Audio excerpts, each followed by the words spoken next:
असे भास आपल्याला खूप वेळा होतात, पण परीक्षेत असं काय होत नाही प्रत्यक्षात. हा अनुभव, ते अनुभवाचे बोल असतात. या शिक्षकांनी ते अनुभव घेतलेले आहेत. आपल्याला खूप वाचलंय, खूप अभ्यास केलाय, पण असं वाटतं की आपल्याला परीक्षेत सगळं आठवेल का आठवणार नाही, अशा मनात आपले शंका येत असतात. पण निश्चितच या शाळेतल्या शिक्षकांनी तुमच्यावर जे संस्कार केले, तुम्हाला जे अध्यापन केले, ते अध्यापन आणि संस्कार तुमच्यापासून दूर राहणार नाहीत. तुम्हाला परीक्षेत ते उत्तम यश मिळवून दिल्याशिवाय राहणार नाही, असा मला या शाळेविषयी आणि तुमच्याविषयी हा माझा विश्वास आहे. नवीतली मुलं सुद्धा खूप छान पद्धतीचं प्रोग्राम तुम्ही दहावीच्या मुलांना तुम्ही सेंड ऑफ देताय, ही एक परंपराच आहे. काही मुली आताच 5वीत प्रवेश मी या शाळेत घेतला होता, बघत बघत 10वीत आले आणि आज तर हा शाळेचा शेवटचा दिवस आहे. या दिवसानंतर पुन्हा आम्ही एकत्र कधी बसणार.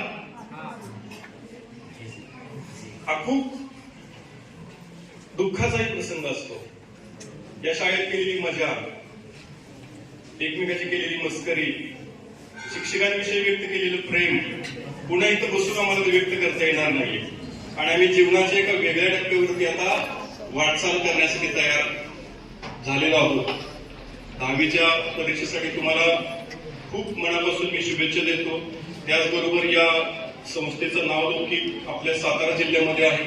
मी म्हटलं मगाशी की मला आलेल्याच लॉटरी लागली याचा फील असं मला वाटतच होतं की मी इथं आलो आणि आलेले सांगितले की या शाळेचा मुख्यमंत्री स्वच्छता या अभियानामध्ये तालुक्यात पहिला नंबर आलेला आहे. तुम्हाला जर अजून थोडासा प्रॉपर वेळ मिळाला असता तर मला 100% खात्री आहे की तुमचा जिल्ह्यात सुद्धा पहिला नंबर येण्याची शाळा पात्र आहे. आणि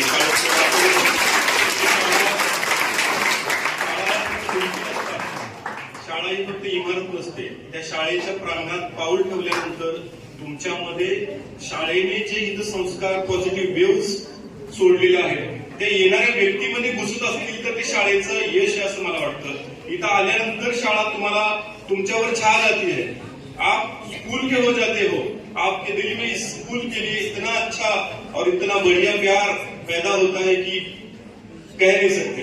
मी या शाळेच्या इथल्या शिक्षकांच्या आणि तुमच्या प्रेमात पडलोय.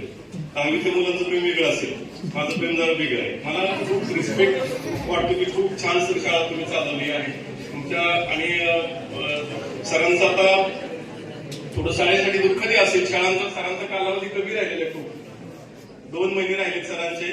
सरांनंतर सुद्धा जे लोक चार्ज घेतील तेही याच तन्मयतेने, याच प्रेमाने ही शाळा चालवतील अशी मी पुढच्या शिक्षकांकडून तशी अपेक्षा ठेवतोय आणि नक्कीच ते सगळं सार्थ होणार आहे.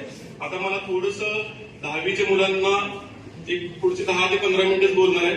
मला बोलायला बोलवले म्हणून मी बोलणार आहे. अभ्यास तुम्हाला कसा करायचा आहे हे सांगण्याची मला मुळी गरज नाही. तुमच्या शिक्षकांनी फार तुम्हाला छान शिकवलेलं आहे, खूप छान शिकवलेलं आहे. मला फक्त एवढं सांगायचं की अभ्यास कशासाठी करायचा आहे, कसा करायचा आहे, का करायचा आहे हे तुमच्या शिक्षकांनी तुम्हाला सगळं शिकवलेलं आहे. तुम्हाला चांगले पेपर लिहायचे. पण एक गोष्ट लक्षात घ्या, आज आपण या शाळेमध्ये 10वीत आहोत, 9वीत आहोत. आज आपलं सगळ्यांचं सामाजिक शैक्षणिक स्टेटस जे आहे ते एकसारखं आहे.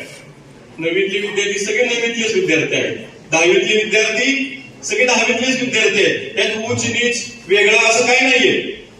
पण एक गोष्ट लक्षात घ्या, साधारण पुढच्या 6 वर्षानंतर 7 वर्षानंतर जे आज इक्वल स्टेटस आहे, सगळे 9वीतले विद्यार्थी, सगळे 10वीतले विद्यार्थी, आपलं पातळी एकच आहे. आपण सगळे 10वीचे आणि 9वीचेच विद्यार्थी आहेत. पण पुढच्या 6 वर्षानंतर 7 वर्षानंतर हे स्टेटस तुमचं बदलणार आहे. तुम्ही एकसारखे असणार नाहीये. आज तुम्हाला सुदैवाने तुम्ही एकसारखे आहात, पुढच्या 6-7 वर्षानंतर तुम्ही एकसारखे असणार नाही. याच्यातले मला आज असं दिसतात की काही लोक अधिकारी आहेत, त्याच्यातले काही विद्यार्थी UPSC MPSC क्वालिफाय होणार आहेत, मला खात्री आहे. काही विद्यार्थी इंजिनियर होणार आहेत, काही विद्यार्थी डॉक्टर होणार आहेत, काही विद्यार्थी टीचर होतील, आणि जे वेगवेगळे पेशा आहेत, काही सॉफ्टवेअर इंजिनियर होतील, स्वतःचे ऍप डेव्हलप करतील खूप छान पद्धतीनं, पण हे कधी 6-7 वर्षानंतर. आणि काही विद्यार्थी मात्र जे स्वतःवर फोकस करत नाहीये ते त्याच गावामध्ये, त्याच परिसरामध्ये इकडे तिकडे गोठमळताना दिसतील. आणि तुमचेच मित्र स्वतःच्या पैशाने खरेदी केलेल्या मोठ्या अशा कारमध्ये तुमच्याच गावात येताना तुम्हालाच दिसतील. आपलेच मित्र, आपलीच मैत्रीण अधिकारी झालेली तुम्हाला दिसेल. आणि आपण मात्र इथंच आहोत का?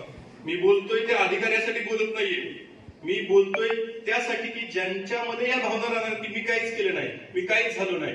त्याची कारण आपणच असतो. आपल्याला पुढं आपणच देतो. आम्ही सगळे जे गुरुजन आहेत, सगळे शिक्षक आहेत, तुम्हाला सांगतो हे करा ते करा. पण तुम्ही जेव्हा सांगता स्वतःला की मला हे करायचंय ते करायचंय, तेव्हाच ती गोष्ट होते. जगाने तुमच्यावर विश्वास ठेवू अगर न ठेवू, तुमचा तुमच्यावर विश्वास असेल तर प्रत्येक गोष्ट, मोठ्यातली मोठी गोष्ट, मोठ्यातली मोठी पोस्ट तुम्हाला मिळणार आहे. पण तुमचा तुमच्यावर विश्वास नसेल तर त्या गोष्टी डळमळीत होणार आहे. काही विद्यार्थी, काही मुलं अशी असतील की ज्यांना वाटतंय की माझ्यामध्ये काय होईल का नाही, मला असं वाटत नाहीये. तर तुम्ही लक्षात ठेवा की तुमच्यामध्ये, मॅडमने सांगितलंय, तुमच्यामध्ये प्रचंड सामर्थ्य आहे. फक्त ते सामर्थ्य काय आहे हे तुम्हाला कळलं पाहिजे आणि लवकर कळलं पाहिजे. आज जी वेळ आहे ती लवकर कळण्याची वेळ आहे. माझ्या मित्रांनो, तुम्ही 10वीत आहात, साधारण 14, 15, 16 या टप्प्यामध्ये तुम्ही आहात. 15-16 वर्षाची ही मुलं आहेत. वयाच्या 21व्या वर्षी म्हणजे साधारण पुढच्या 5 वर्षात आपल्याच महाराष्ट्रामधला 21 वर्षाचे आय एस अधिकारी होत आहेत. जिल्हा ताब्यात असतो, कोट्यवधी रुपये त्यांच्या ताब्यात असतात, कोट्यवधी रुपये सहाय्य करतात. त्यांनी सही केल्यानंतर ते पैसे पुढे वितरित होतात. एवढे अधिकार, एवढी पॉवर त्या मुलांमध्ये येते. किती 10वी त्यानंतर 6 वर्षात हा प्रवास तुम्हाला गाठता येतो. औरंगाबाद शहरामधला एक छोट्यासा घरात 10x10च्या खोलीत राहणारा मुलगा, आई घरकाम करते, वडील रिक्षा चालवतात. रिक्षा चालवली तरच त्या कुटुंबाचा उदरनिर्वाह होतो. किती परिस्थिती खराब आहे. तुम्हाला तर शेती असेल, घर असेल, चांगली शाळा आहे. त्या मुलाला हे काहीच त्याच्याकडे नव्हतं. परिस्थिती अतिशय हालाकीची होते. तुम्ही, मी सांगितल्यानंतर नाव तुम्ही युट्यूबला सर्च करा. नंतर परिस्थिती प्रचंड बिकट. वडील रिक्षा चालवतात, तो मुलगा बघतोय 10वी, वडील माझे कष्ट करतायत, 3-4 बहिणी